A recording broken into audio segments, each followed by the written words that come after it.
செய்து கொண்டிருக்கிறார்கள். அதனால அன்பர்கள் அந்த ஆலயத்திற்கும் சென்று வழிபட்டு சிவபுண்ணியம் பெறுமாறு வேண்டிக் கொள்கிறோம்.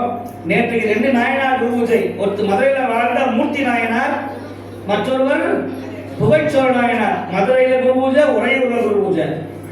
அப்படி மதுரையில் இருந்து இன்னைக்கு அடியார்கள் வந்திருக்கிறாங்க. நாகப்பட்டினத்தில் இருந்து அடியார்கள் வந்திருக்கிறார்கள். ஈரோடு நம்முடைய ஈரோடு மற்றும் கோயம்புத்தூர்ல இருந்து பல்வேறு ஊர்களில் இருந்தெல்லாம் நம்முடைய அடியார் பெருமக்கள் திரளாக வந்திருக்கிறார்கள்.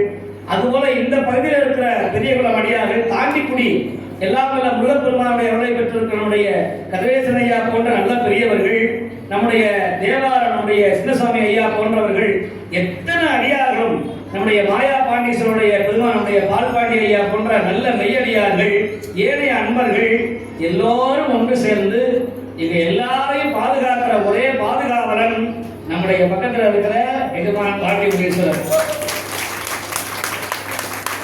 அவர் என்ன ரொம்ப அன்புடையவர். இன்னைக்கு நான் மீண்டும் சொல்றேன், ஒரு நட்பு எப்படி இருக்கணும் அப்படின்னு சொன்னா அதற்கு உதாரணம் அவர் தான் காரணம். கொஞ்சம் கூட தலை கனம் இல்லாதவர். என்னைக்கு நாங்க முதல்ல மார்க்கையன் கோட்டையில அந்த காலதெய்வ பெருமான் திருப்பணியை துவங்கின பொழுது இன்னைக்கு மார்க்கையன் கோட்டையே இன்னைக்கு இவர் கோட்டையா மாறி போச்சு, எஜமான் கோட்டையாக மாறிவிட்டது. யார் வந்தாலும் 3 வேளையும் சாப்பாடு போட்டு உள்ள பசியோட வந்தா கொஞ்ச நேரம் இருந்து சாப்பிட்டு தூங்கிட்டு தான் போவான். அப்படி அந்த கோயிலை பாதுகாத்த பெருமை நம்முடைய எஜமான் பாண்டி முனீஸ்வரருக்கு உரியது. நிறைய அவரால் வாழ்ந்தவங்க எத்தனையோ ஆயிரக்கணக்கான அன்பர்கள், வாரி வாரி வழங்கியவர்கள், எத்தனையோ நன்மைகளை செய்தவர்கள். நான் மீண்டும் சொல்லுவேன், ராமகிருஷ்ண பரமஹம்சர் சொல்லுவார், நீ பசித்தவனுக்கு மீனை வழங்குவதை விட மீன் பிடிக்க கற்றுக்கொள்ளுன்னு சொல்லுவார். அந்த மாதிரி நம்முடைய எஜமான் அவர்கள் பணம் கொடுத்துட்டே இருந்தா அவன் உழைக்க மாட்டான்பா, இந்த பணத்தை சம்பாதிப்பதற்கான வழியை முதல்ல சொல்லிக் கொடு, அவனே குறைச்சிக்குவான்னு இந்த நிலைமையை கொண்டு வந்து சேர்த்து இன்னைக்கு பல திருப்பணிகளை இன்னைக்கு முன்னின்று செய்தவர்கள் நம்முடைய எஜமான் பாண்டிய முனீஸ்வரர் அவர்கள். நமக்கெல்லாம் சைவத்துடைய காவலராக இருந்து பணி செய்கிறார்கள் என்று சொல்லி இந்த விஷயமெல்லாம் சொல்லணும். அப்படி சொல்லலைன்னா இந்த விழா எதுக்காக நடத்துறோம்? அவர் சொன்ன மாதிரி எல்லாரும் ஒன்று சேர்றோம், ஆடுறோம், பாடுறோம், சாப்பிட்றோம், எல்லாரும் கலந்து போயிடுறோம். ஆனா இவ்வளவு லட்சம் செலவு பண்ணி ஒரு திருமுறைக்காக, நாயன்மாருக்காக இப்படி ஒரு விழா செய்யணும்னு சொன்னால் அதற்கு எவ்வளவு கஷ்டப்படணுங்கிறது, எத்தனை அவமானப்படணுங்கிறது நான் சொல்லி தெரிய வேண்டிய அவசியம் இல்லை.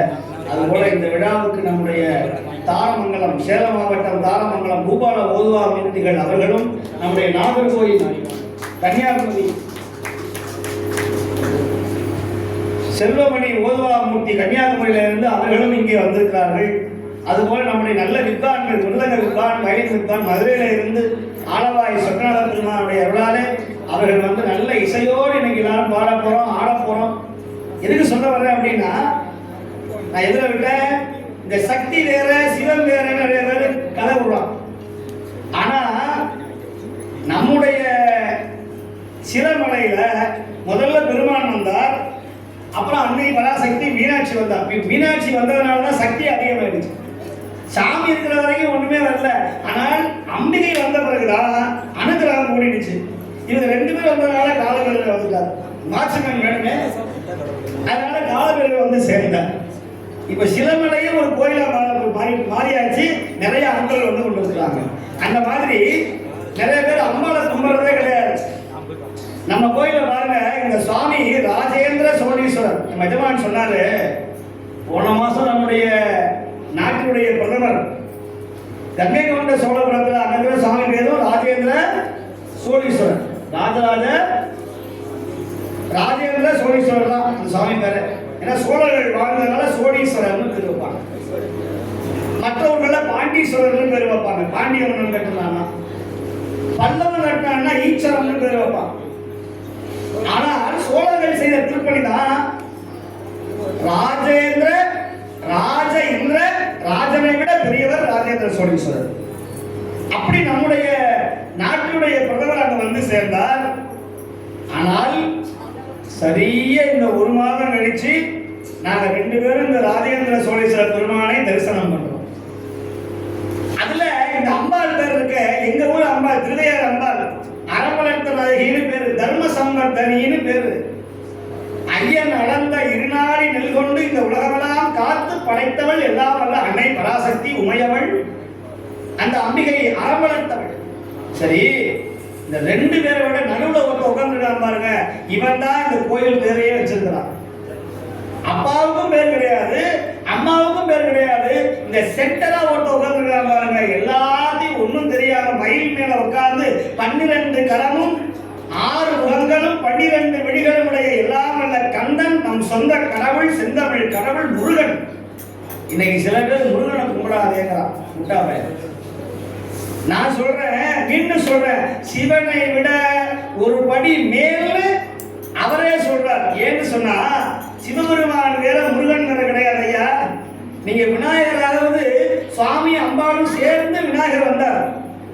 ஆனா முருகன் மட்டும் பெருமானுடைய நெற்றிக்கண்ணிலிருந்து தோற்றுவித்த ஒரே ஆண்மகன், ஒரே ஆம்பளை யாருன்னு சொன்னா அது முருகப்பெருமானை தவிர வேற எவனும் கிடையாது.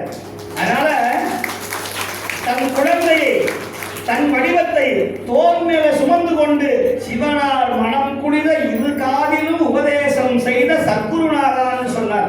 நீங்க சுவாமி மலைக்கு போனா தெரியும், சுவாமி சிவபெருமான் தோல்ல அந்த குழந்தையை உட்கார வச்சு தன் தலையை கீழே குனிந்து கை கட்டி வாய் பொத்தி உபதேசம் கேட்கிற ஒரே பரமன், தன் பிள்ளை சொல்லுகிற பேச்சை கேட்கிற ஒரே தந்தை எங்கள் சிவபெருமானை தவிர வேற யார் இருக்க முடியும்? நீங்க சிக்கல் ஒரு ஊர் இருக்கு, அங்க சுவாமியே நவநீத ஈஸ்வரர்னு பேரு, வெண்ணை பெருமான் பேரு. ஆனா சுவாமியை யாரும் பார்க்கறது இல்ல, தன் பிள்ளையாகிய சிங்காரவேலனை தான் எல்லாரும் பார்க்கிறாங்க. ஏன்? அன்னிலேயே வேல் கொடுக்கிறார். அதனால தயவு செய்து இந்த முருகன் வேற, இந்த சிவபெருமான் வேறங்கிற இந்த தேவையில்லாத இந்த எழுத படிக்க தெரியாத தற்குறிகள் இவங்க எல்லாம் இப்ப புரட்சியை கிளப்பலாம். என்ன முருகன் பெருமான் அப்படின்னு சொல்றீங்களே, ஏன் நான் மீண்டும் சொல்றேன், சிவபெருமானை விட சிவபெருமானும் முருகனும் வேற வேற கிடையாது. ஒரு பெரிய தீ கொளுத்து எரியுது, அதுல இருந்து 2 கங்கை எடுத்து போட்டா இந்த தீ எங்க வந்துச்சு? அதுல இருந்து வந்துச்சு. அந்த தீ இல்லாம இந்த தீ எப்படியா வரும்? இல்ல இல்ல, இந்த தீ வேற அந்த தீ வேற. இதை விட முட்டாள் யாரா இருப்பா? எங்க சமயம் வளர வேண்டும் என்று சொன்னால் இப்ப என்னாச்சு, முதல்ல இந்த கோயிலுக்கு போகாத அந்த கோயிலுக்கு போகாதன்னு சொன்னவன் இப்ப முருகனையே கூடாதான். நான் மீண்டும் சொல்லுவேன், என் மூச்சிருக்கும் வரை முருகப்பெருமானை பாடிக்கொண்டே இருப்பேன். என் உடம்புல உயிர் இருக்கிற வரைக்கும் எம்பெருமான் ஈஸ்வரனை பற்றி பாடிக்கொண்டே இருப்பேன். அது யாராலும் தடுக்கவே முடியவே முடியாது. ஏன்னா நம்ம கொள்கையினால உயர்ந்தவர்கள், புகழுக்காக காசுக்காக இந்த மாலை போடுவாங்க, மாலை பூஜை பண்ணுவாங்க, பணம் கொடுப்பாங்க, அதுக்கெல்லாம் கடந்தவன் நாங்கள் தான். இன்னைக்கு இந்த மாலை வரும், நாளைக்கு வேற மாலை வரும், நாளைக்கு கண்டு கூட வரலாம். இதெல்லாம் இன்னைக்கு கருதி தூக்கி, இதெல்லாம் ஒரு சம்பிரதாயத்துக்காக போடுறது.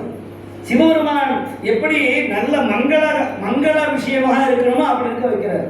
அதனால எல்லா அன்பர்களும் இந்த வழிபாட்டை சிறப்பாக பாடி, இப்ப எல்லாரும் சிவபுராணம் சொல்ல போறோம்.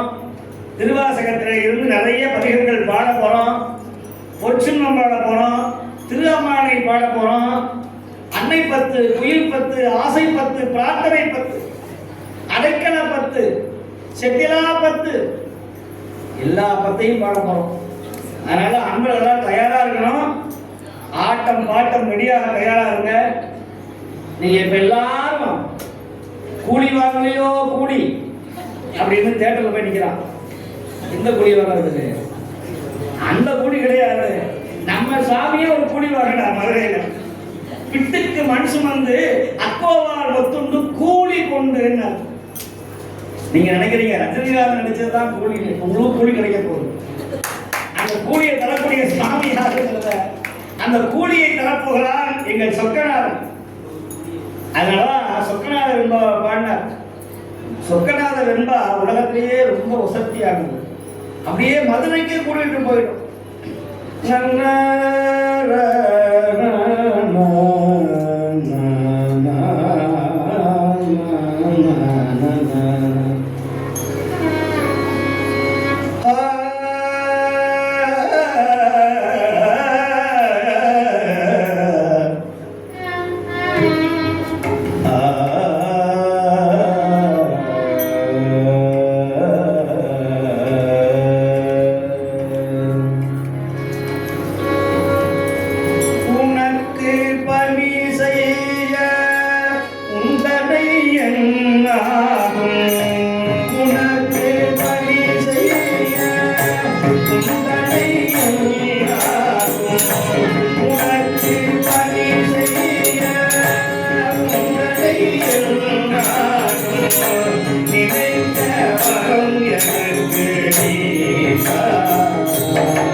மனக்கவலை நீங்குகின்ற தென்னதுரை மகனே, மனக்கவலை நீங்குகின்ற தென்னதுரை மகனே, தென்னதுரை மகனே, தென்னதுரை மகனே, தென்னதுரை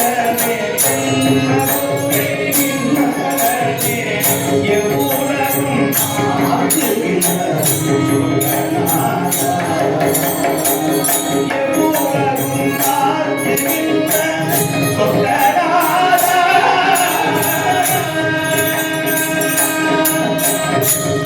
எவ்வுலகும் ஆக்குகின்ற சொக்கநாதா, சொக்கநாதா,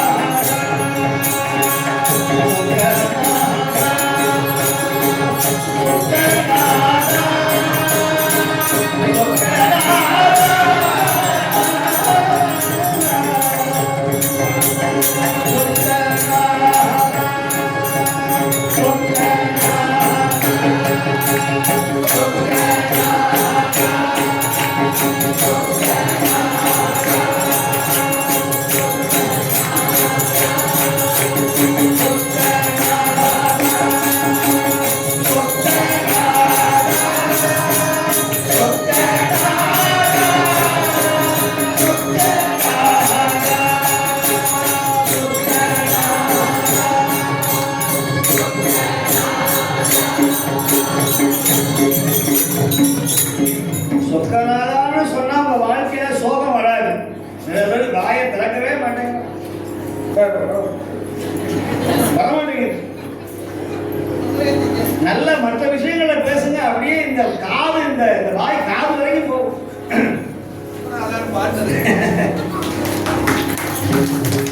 நல்ல வேலை மல்லிகை பூவா கருத்து இருக்கிறார்,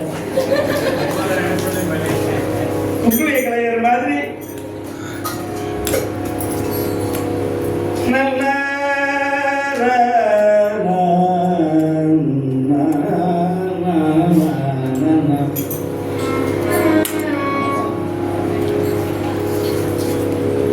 உன்னை சிங்காரித்து உனது அழகு பாராமல், உன்னை சிங்காரித்து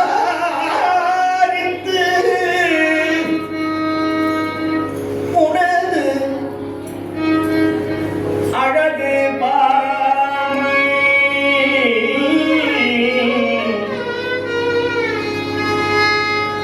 உன்னை சிங்காரித்து உனது அழகு பாராமல்,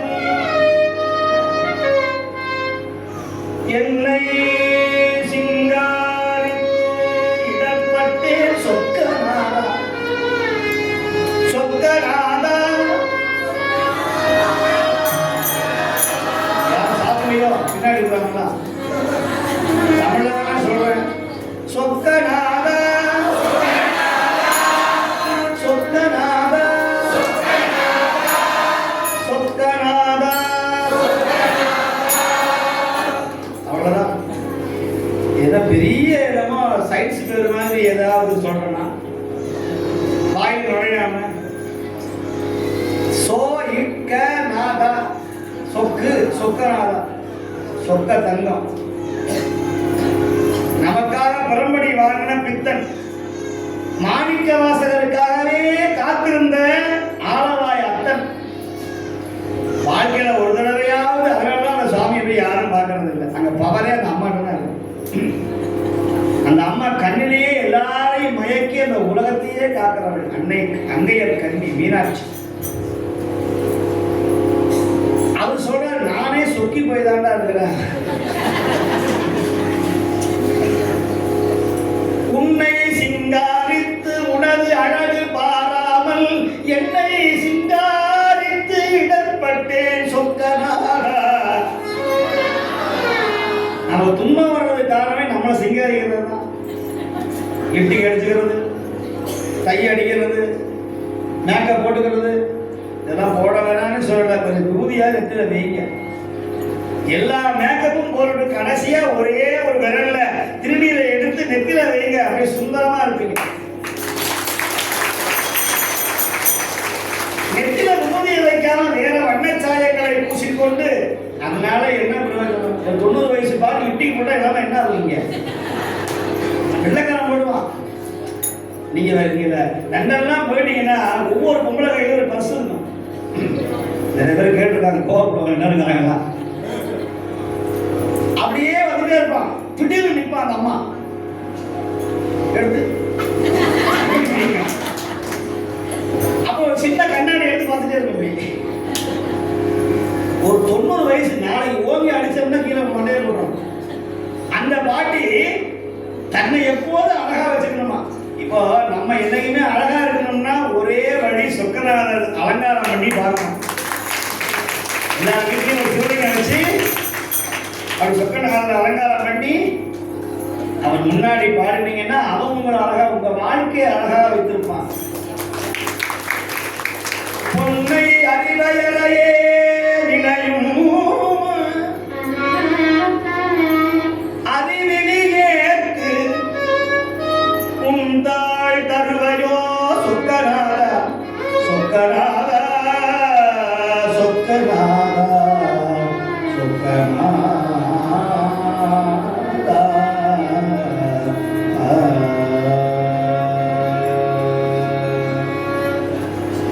அப்பேற்பட்ட சொக்கநாதன் திருவடியை யாரெல்லாம் வணங்குகிறீர்களோ உங்க வாழ்க்கை ரொம்பவே வராது.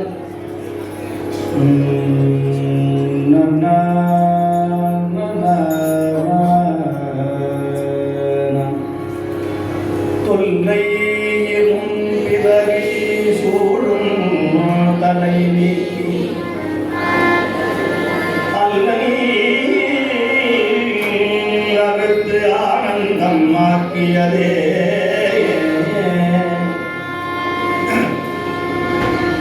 எல்லை மறுவா நெறியடிக்கும்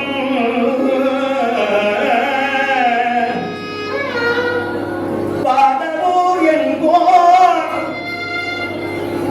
திருவாசகம் திருவாசகம் என்னும் திருவாசகம்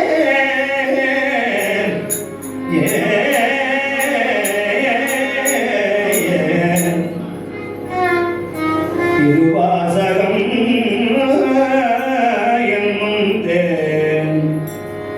திருவாசகம் என்னும்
இந்த ராகத்துக்கு தனி சுவை உண்டு. சாருகேசின்னு ஒரு பேர். ஆடமோடி கடத ராமையா அப்படின்னு தியாகபிரம்மன் அவர்கள் பாடிய ஒரு திருப்பணம் உண்டு. ஆடல் கணீரோ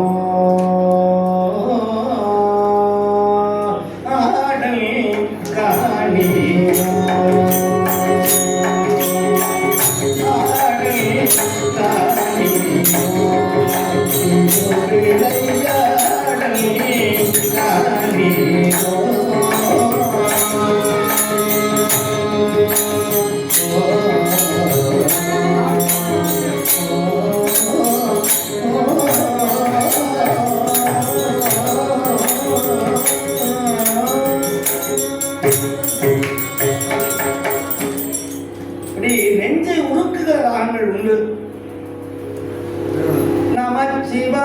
வாழ்க நாமம் வாழ்க நமச்சிவாய வாழ்க சிவை பொழுதும் என்னென்றும் நீங்காதான் வாழ்வாழ்க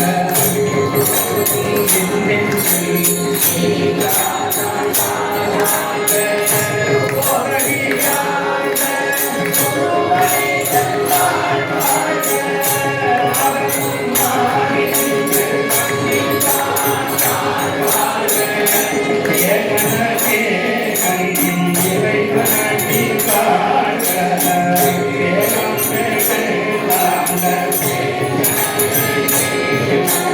பிறப்பருக்கும் திங்களந்த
Thank you.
நமசிவாயன்னு துவங்கினார். எப்படி முடிகிறாரு? பல்லோரும் ஏத்த படிக்கிறமா படிக்கிறமா சுவாமியிட போய் நின்று அப்பதான் நெஞ்ச நிறுத்தி ஒரு செல்ஃபி எடுக்கலாம். அவர் பார்க்கிறார், நான் யாரா? சாதாரண ஆளாடா. ஒரு காக்கி சட்டையை பார்த்தா எடுப்பமா பயப்படும். ஐயோ தெரியாது. ஆனா என்னும் சாவா மூவா சிங்கமான சிவபெருமானை பார்த்து யாராவது பயப்பட மாட்டாங்க. ஏன்னா அவர் சிலையாவே இருக்கிறதுனால பயம் இல்லை. ஆனா அவனுக்கு நீங்கள் பயந்தா, சிவனுக்கு நீங்கள் பயந்தா, வேற எவனுக்கு பயப்பட வேண்டிய அவசியம் இல்லை. சிவனுக்கு பயந்தா அவர் இல்ல, இவர் இல்ல, இவர் போயிட்டார், அவர் போயிட்டார், இந்த அழுகையெல்லாம் வராது. இந்த அழுகையெல்லாம் சிரிப்பார் கடிப்பார் தேவிப்பார் இரண்டு திகழும் திருவார்த்தை. சிரிப்பார் கடிப்பார் இரண்டு திகழும் திருவார்த்தை. சிரிப்பார் கேட்பார் கேட்பார்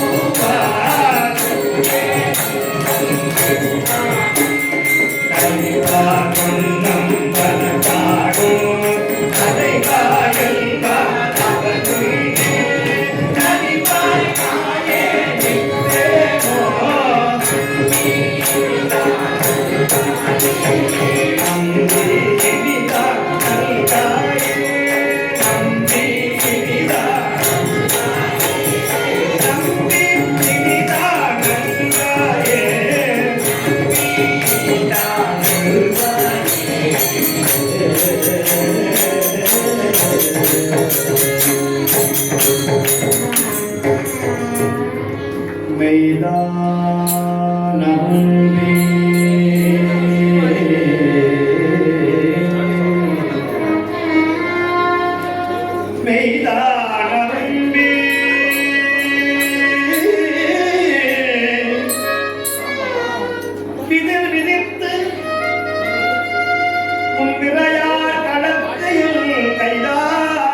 உன்னை போற்றி உன்னை போற்றி சய சய போற்றி என்னும் கைதான் நெகிழ விடு.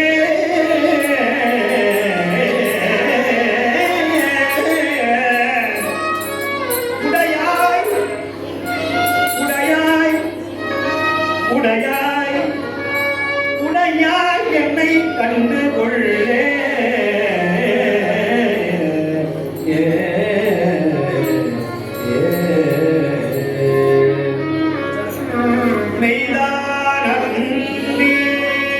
திருவாசகத்தை கேட்டா, திருமுறையை கேட்டா உடம்பெல்லாம் புலகாக்கிங்க வரணுமா? மெய்தான் அரும்பி விதிர் விதிர்த்து ஒரு குடும்பம். எதை மம்பவாசம் கேட்டாவா? திருவாசகத்தை கேட்டா உடம்பு என்ன ஆகுமா?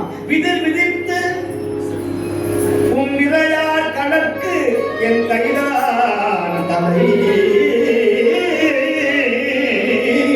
வைத்து. தலைக்கு மேல கை போகுதா? இவ்வளவுதான் சொல்றோம். அவரே சொல்றார், கைதான் தலை வைத்து, கைதான் தலை வைத்து சுவாமி யார் தலைவர்னு சொல்லக்கூடாது, அடுத்தவங்க தலைவரையா கைதான் சிலை வைக்கணும்னு அடுத்தது எழுதக்கூடாது. அவங்கவுங்க தலைக்கு மேல இதான் கோபுரத்துக்கு அடையாளம். இதுதான் உங்க டவர். செல்போன் மறந்துக்கு டவர் வேணுமா இல்லையா? கோபுர கலசம் வேணுமா இல்லையா?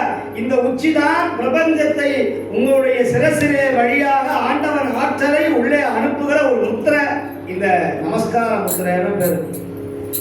கோயில போய் இந்த வணக்கம் சிக்கலைன்னா நீங்க குன்றதுக்கு அர்த்தமே கிடையாது. சுவாமி அருளை பெறவே முடியாது. நான் கோயிலுக்கு போனேன், அங்க பிரதட்சணம் செய்தேன், நான் விழுந்து வணங்கினேன், அப்படி ஆடினேன், ஆனால் நமஸ்காரம் இப்படி கைகூப்பி சுவாமியை வணங்கலேன்னு சொன்னால் அருளை பெற முடியாது. ஆமா, கைகால் கூப்பி தொழி